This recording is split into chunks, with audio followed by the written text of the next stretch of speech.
நிலையிலை என்று உணர்ந்து உணர்ந்து உணர்ந்து தான் ஞானிகள் புலம்பி தள்ளுறாங்க. பாடலாம் வடிச்சு வச்சுறாங்க. கொஞ்சமாவது கேளுங்கடா. பிறந்தால் இறப்பு நிச்சயம், இதுல மாற்று கருத்தே இல்லை. ஒருத்தனாவது நான் இல்லைன்னு சொல்ல முடியுமா? ஒரு ஆள். நீங்க தான் பார்த்துட்டு இருக்கீங்களே, என்ன பிரயோஜனம்? இந்த உடம்பு வச்சுட்டு என்ன பிரயோஜனம்? நல்ல 3 வேளை சாப்பிட்டு நல்ல வெயிட் போட்டு இருக்கிறோம், என்ன பிரயோஜனம்? பிரயோஜனம் படித்துக் கொள்ள வேண்டும் சொல்றாங்கல்ல, பேச்சாளர்கள்லாம் சொன்னாங்கல்ல. தானம் செய்யி, தர்மம் செய்யி, தம்பையான சொல்லிட்டு போனாங்கல்ல. நாமஜம் செய். நாமஜம் எதனால முடியும்? இந்த உடம்பு இருந்தாதான் வாயை திறந்து சொல்ல முடியும். ஓ மரங்க மகா தேசிகாய நம, வெற்றிவேல் முருகனுக்கு அரோகரா என்று சொல்ல முடியும். இல்லைன்னா சொல்ல முடியுமா? அதுக்கு பயன்படுத்திக் கொள்ள வேண்டும். உங்களுடைய கவனம் அதில் இருக்க வேண்டும். பிறந்தாச்சு, ஞானிகளுடைய அறிமுகம் கிடைச்சாச்சு, என்ன செய்யணும்? திருப்பி போய் நம்ம நமக்கு பிரயோஜனமே இல்லாத விஷயத்துல கவனத்தை செலுத்திக்கிட்டு, அதனால என்ன வரப்போகுது? போகும்போது எடுத்துட்டா போறீங்க.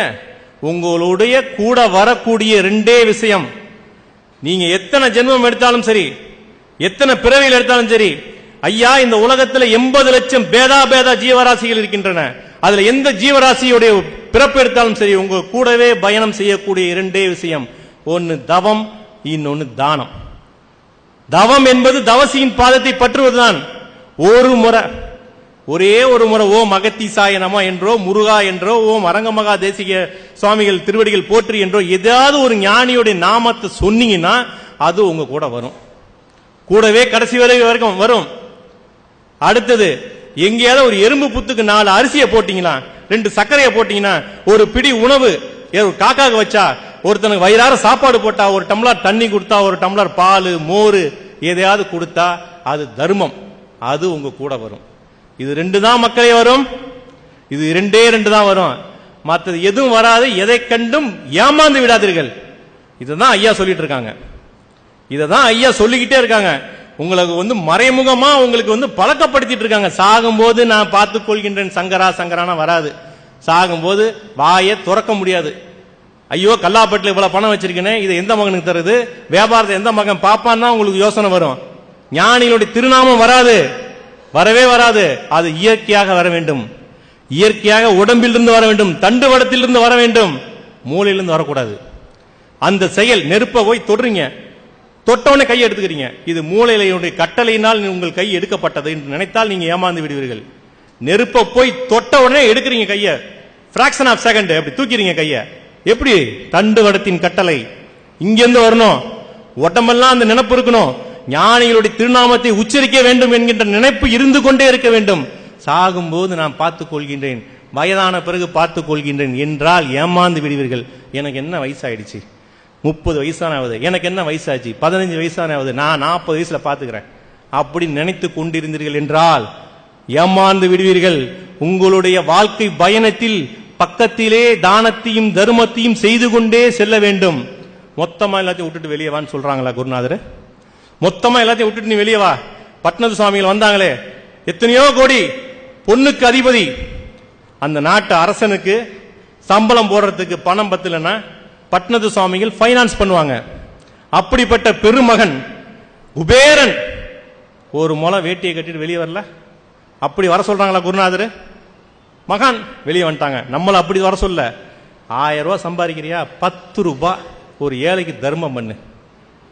10,000 ரூபாய் சம்பாதிக்கிறியா, 100 ரூபாய் ஒரு 5 ஏழைக்கு தர்மம் பண்ணு. எதுவுமே முடியலையா, ஒரு காக்காக்கு சாப்பாடு வைடா, ஒரு ஆளாக்கு அரிசி உள்ளுக்கு கூட சேர்த்து வை, அதை ஒரு கொடு, ஒரு மாட்டுக்கு 2 புல்ல கொடு, எதையாவது ஒரு புறாவுக்கு 4 கம்ப வை, எதையாவது ஒரு தர்மத்தை செஞ்சுக்கிட்டு நீ பழகிட்டே வா. இந்த பழகிய பழக்கம் தான் உன்னை ஜென்மம் ஜென்மமாக தொடர்ந்து வரும். அப்புறம் பார்த்துக்கலாம், என் மகளுக்கு திருமணம் முடிட்டு நான் பார்த்துக்கலாம், இப்ப நான் டைட்டா இருக்கிறேன், என்னால பணம் எடுத்து செலவு. உன்கிட்ட என்ன கோடி ரூபாய் கேட்கறாங்களா, இல்ல ஒரு 20,000 30,000 மாசம் மாசம் கூடுன்னு கேட்கறாங்களா?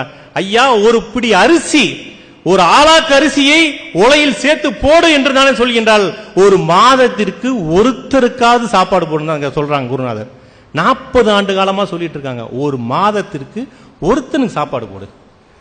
பழக்கப்படுத்துறாங்க. உன் உடம்பெல்லாம் அது பழகணும், உன் ஆன்மால போய் அது பதியணும். நீ என்ன செயல் செய்யறியோ அது ஆன்மாவில் பதியும். அந்த ஆன்மா அடுத்த ஜென்மத்திற்கு கடத்தி கொண்டு போகும். நீ செய்கின்ற பாவத்தையும் புண்ணியத்தையும் உன்னுடைய உயிர் நீ எடுக்க போகின்ற அத்தனை பிறப்புகளுக்கும் கடத்தி கொண்டே போய் கொண்டிருக்கும். நீ நல்லதை செஞ்சா நல்லதை கடத்தும், நீ கெடுதலை செஞ்சா கெடுதலை தான் கடத்தும். அதை சார்ந்து நீ செய்யக்கூடிய பாவ புண்ணியத்தை சார்ந்துதான் உனக்கு பிறப்பே கிடைக்கும். ஆக அடிப்படை மீண்டும் மனிதனாக பிறக்க வேண்டுமா, மீண்டும் உயர்குலத்தில் பிறக்க வேண்டுமா, நல்ல மனசோடு பிறக்க வேண்டுமா, அதை இப்போதே இங்கேயே ஆரம்பிக்க வேண்டும் என்பதை தான் அகத்தியர் சன்மார்க்க சங்கம் சொல்லிக் கொண்டே இருக்கின்றது. குழந்தைங்களுக்கே சொல்லுங்க, அடுத்தவங்களுக்கு உதவி செய்ய சொல்லுங்க. ஒரு படிப்பு யாராவது டவுட் கேட்டா சொல்லித்தர சொல்லுங்க. ஸ்கூல் ஃபீஸ் அதை கட்டி கொடுங்க. 10,000 ரூபாய் வச்சிருக்கான், 11,000 ஃபீஸ், 1000 ரூபாய் கொடுத்து ஹெல்ப் பண்ணுங்க. நல்ல பழக்கத்தை சொல்லுங்க, ஞானிகளை வழிபட சொல்லுங்க. எல்லாத்துக்கும் அடிப்படை இந்த உடம்பினால் இருக்கக்கூடிய ஒரு உறுப்பு இந்த நம்மளுடைய வாய். இந்த வாயினால் நீங்கள் திருநாமத்தை, ஞானிகளுடைய நாமத்தை உச்சரிக்க உச்சரிக்க உச்சரிக்க, சதா சர்வகாலம் உச்சரிக்க உச்சரிக்க இதையெல்லாம் உங்களுக்கு கைகூடும். இந்த விஷயங்கள், நல்ல பழக்க வழக்கங்கள் எல்லாம் உங்களுக்கு கைகூடும். ஞானிகள் சொல்லக்கூடிய அத்தனை கருத்துக்களும் உங்கள் மனதில் பதியும். உங்கள் ஆன்மா விளக்கம் பெறும். அகத்தியர் சன்மார்க்க சங்கம் இதைதான் உங்களுடைய திருவடி பணிந்து பணிந்து பணிந்து 40 ஆண்டு காலங்களுக்கு மேலாக கேட்டுக்கொண்டே இருக்கின்றது.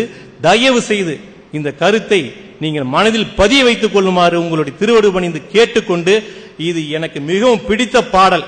அந்த சுயநலத்தினால் மீண்டும் மேடை ஏறி உங்கள் முன் என்னுடைய கருத்தையும் வைத்துக் கொண்டு, என்னுடைய கருத்தில் குருநாதருடைய கருத்தை வைத்துக் கொண்டு நான் விடைபெறுகிறேன். நன்றி, வணக்கம்.